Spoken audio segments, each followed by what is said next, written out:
السلام عليكم ورحمة الله وبركاته.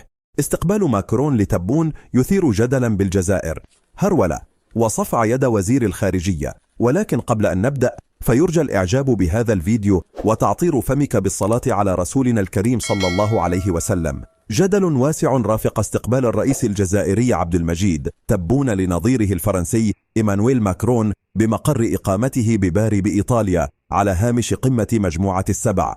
واستغرب نشطاء عبر مواقع التواصل الاجتماعي حذف الإعلام الرسمي الجزائري مشهدا يظهر فيه تبون وهو يصفع يد وزير خارجيته أحمد عطاف خلال مصافحته ماكرون. وبحسب فيديو الاستقبال الذي نشره حساب رئاسة الجمهورية الجزائرية على فيسبوك، فقد ظهر ماكرون وهو يشد يد تبون بحرارة وفي مشاهد ودية، ورافق رئيسي الجزائر وفرنسا بعضهما بعضا وهما يشدان يديهما بقوة وسط ملامح السعادة وفق المصدر عينه.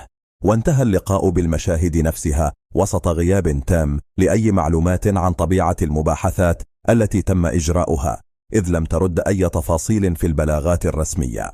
وقال شوقي الزهرة ناشط جزائري معارض إن اللقاء يظهر وجود هرولة من قبل تبون للقاء ماكرون. وأضاف شوقي في تصريح لصحافة المغربية أنه يفترض في تبون أن يلتقي خلال قمة مجموعة السبع أولا بالرئيس الإيطالي لأنه المستضيف له كبلد يشارك على هامش القمة. وأضاف أن جانب البروتوكول يظهر مشاهد كارثية للغاية تكشف رغبة النظام الجزائري في البحث عن عهدة ثانية من خلال الدعم الفرنسي.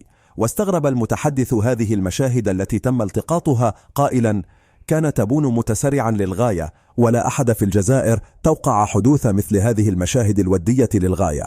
ووقع الرئيس الجزائري مؤخرا مرسوما يتضمن استدعاء الهيئة الناخبة لإجراء انتخابات رئاسية مسبقة يوم 7 شتنبر 2024.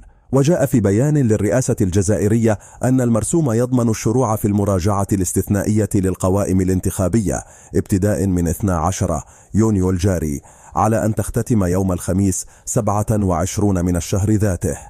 وأعلن كل من عبد العالي حساني رئيس حركة مجتمع السلم المحسوبة على التيار الإخواني، ويوسف أوشيش السكرتير الأول لحزب جبهة القوى الاشتراكية أقدم حزب معارض في الجزائر، ولويزا حنون زعيمة حزب العمال اليساري ترشحهم للانتخابات الرئاسية المقبلة. وسيعلن الرئيس عبد المجيد تبون ترشحه لاحقا. ويأتي اللقاء في خضم استمرار الجدل حول غياب زيارة لتبون إلى باريس كانت مقررة منذ وقت طويل وموضوع ملف الذاكرة. وسبق أن أعلن قصر الإليزيه في مارس المنصرم أن الرئيس الجزائري عبد المجيد تبون سيقوم بزيارة دولة إلى فرنسا بين نهاية شتنبر وبداية أكتوبر، وذلك إثر مشاورات هاتفية بين تبون ونظيره الفرنسي إيمانويل ماكرون. وقالت الرئاسة الفرنسية إن هذه الزيارة التي سبق أن أجلت مرارا ستجري في موعد يتم تحديده خلال الفترة المذكورة.